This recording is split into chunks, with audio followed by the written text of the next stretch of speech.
ஏழை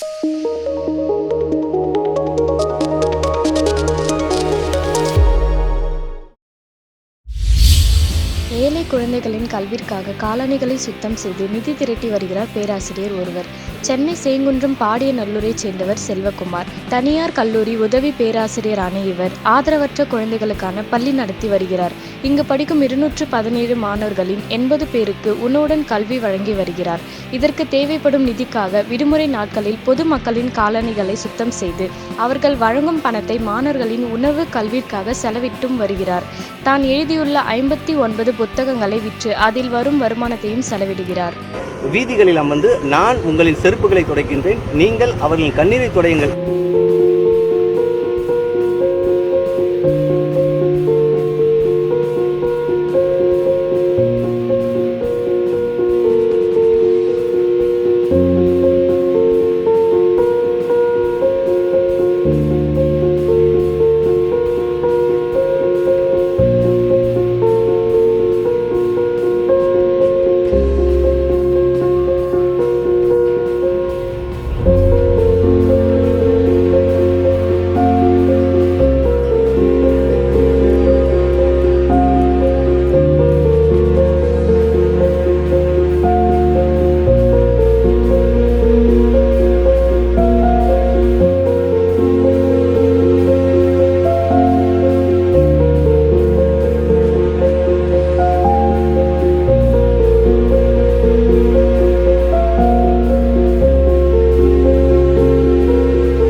நான் MA, MPhil, MA, B.Ed, BGJMC, PGDCA, DEHA, DSS என முடித்து ஒரு தனியார் கல்லூரியில் உதவி தமிழ் பேராசிரியராக பணியாற்றி கொண்டிருக்கின்றேன்.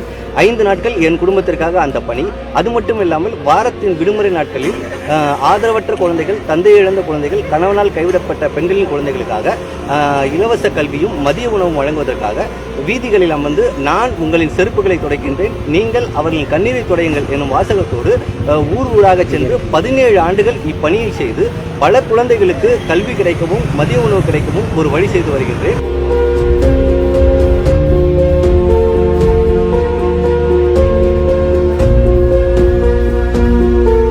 அதே போன்று இன்று புதுச்சேரி மாநிலத்தில் இந்த பணி செய்வதே இதை அறிந்து புதுச்சேரி மாநில முதல்வர் மரியாதைக்குரிய ஐயா ரங்கசாமி அவர்கள் என்னை அழைத்து பாராட்டி விருது வழங்கி இன்று சிறப்பித்திருக்கிறார்கள்.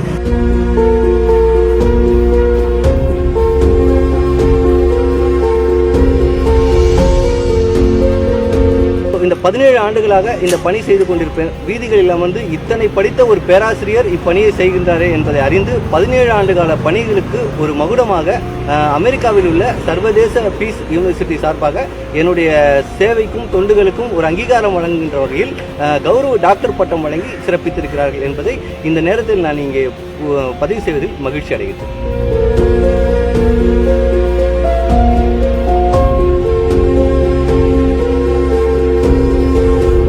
போன்று வீதியில் அமர்ந்து இப்பணி செய்வதற்கு மூலமாக அத்தனை குழந்தைகளின் வாழ்வில் வசந்தம் வீசும் என்று சொன்னால் அதை என் வாழ்நாள் முழுவதும் செய்து அக்குழந்தைகளின் வாழ்வில் ஒளி ஏற்பட போராடுவேன், பயன்படுவேன்.